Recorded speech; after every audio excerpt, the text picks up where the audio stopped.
ವಿದ್ಯಾರ್ಥಿಗಳನ್ನ ಪ್ರವಾಸಕ್ಕೆ ಕರೆತರಿದ್ದ ಖಾಸಗಿ ಬಸ್ ಪಲ್ಟಿಯಾಗಿ 5 ವಿದ್ಯಾರ್ಥಿಗಳು ಸಣ್ಣಪುಟ್ಟ ಗಾಯಗಳಾಗಿರುವಂತಹ ಘಟನೆ ಮಡಿಕೇರಿ ನಗರದ ಹೊರವಲಯದಲ್ಲಿ ನಡೆದಿದೆ. ತಮಿಳುನಾಡಿನ ತಿರುಚಿಯ ಎಂಜಿನಿಯರಿಂಗ್ ಕಾಲೇಜು ವಿದ್ಯಾರ್ಥಿಗಳನ್ನ ಕೊಡಗು ಪ್ರವಾಸಕ್ಕೆ ಕರೆತರಲಾಗಿತ್ತು. ಈ ವೇಳೆ ಅರಣ್ಯ ಭವನದ ತಿರುವಿನಲ್ಲಿ ಚಾಲಕನ ನಿಯಂತ್ರಣ ತಪ್ಪಿದ ಬಸ್ ಪಲ್ಟಿಯಾಗಿದೆ. ಅದೃಷ್ಟವಶಾತ್ ಬಸ್ನಲ್ಲಿದ್ದ 50 ವಿದ್ಯಾರ್ಥಿಗಳು ಪ್ರಾಣಾಪಾಯದಿಂದ ಪಾರಾಗಿದ್ದು, ಸಣ್ಣಪುಟ್ಟ ಗಾಯಗಳಾಗಿದ್ದ 5 ವಿದ್ಯಾರ್ಥಿಗಳಿಗೆ ಮಡಿಕೇರಿಯ ಜಿಲ್ಲಾ ಆಸ್ಪತ್ರೆಯಲ್ಲಿ ಚಿಕಿತ್ಸೆಯನ್ನ ಕೊಡಿಸಲಾಯಿತು. ನಿಯಂತ್ರಣ ಕಳೆದುಕೊಂಡು ರಸ್ತೆ ಬದಿಗೆ ಉರುಳಿದ್ದ ಬಸ್ನಿಂದ ಸ್ಥಳೀಯರು ವಿದ್ಯಾರ್ಥಿಗಳನ್ನ ಹೊರತೆಗೆಯೋಕೆ ನೆರವಾದರು. ಮೈಸೂರು ಕಡೆಯಿಂದ ಮಡಿಕೇರಿಯತ್ತ ಬರ್ತಾ ಇದ್ದಾಗ ಘಟನೆಯಾಗಿದ್ದು, ನಗರ ಠಾಣೆಯಲ್ಲಿ ಪ್ರಕರಣ ದಾಖಲಾಗಿದೆ.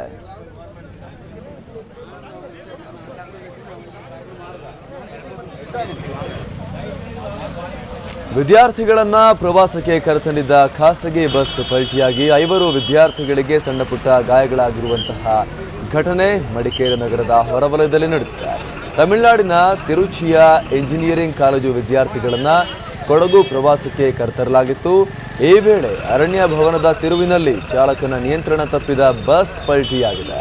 ಅದೃಷ್ಟವಶಾತ್ ಬಸ್ನಲ್ಲಿದ್ದಂತಹ 50 ವಿದ್ಯಾರ್ಥಿಗಳು ಪ್ರಾಣಾಪಾಯದಿಂದ ಪಾರಾಗಿದ್ದು, ಸಣ್ಣಪುಟ್ಟ ಗಾಯಗಳಾಗಿದ್ದ 5 ವಿದ್ಯಾರ್ಥಿಗಳಿಗೆ ಮಡಿಕೇರಿಯ ಜಿಲ್ಲಾ ಆಸ್ಪತ್ರೆಯಲ್ಲಿ ಚಿಕಿತ್ಸೆ ಕೊಡಿಸಲಾಯಿತು. ನಿಯಂತ್ರಣ ಕಳೆದುಕೊಂಡು ರಸ್ತೆ ಬದಿಗೆ ಉರುಳಿದ್ದ ಬಸ್ನಿಂದ ಸ್ಥಳೀಯರು ವಿದ್ಯಾರ್ಥಿಗಳನ್ನ ಹೊರಬರೋಕೆ ನೆರವಾಗಿದ್ದರು. ಮೈಸೂರು ಕಡೆಯಿಂದ ಮಡಿಕೇರಿಯತ್ತ ಹೋಗ್ತಾ ಇದ್ದಾಗ ಘಟನೆಯಾಗಿದ್ದು, ನಗರ ಠಾಣೆಯಲ್ಲಿ ಪ್ರಕರಣ ದಾಖಲಾಗಿದೆ.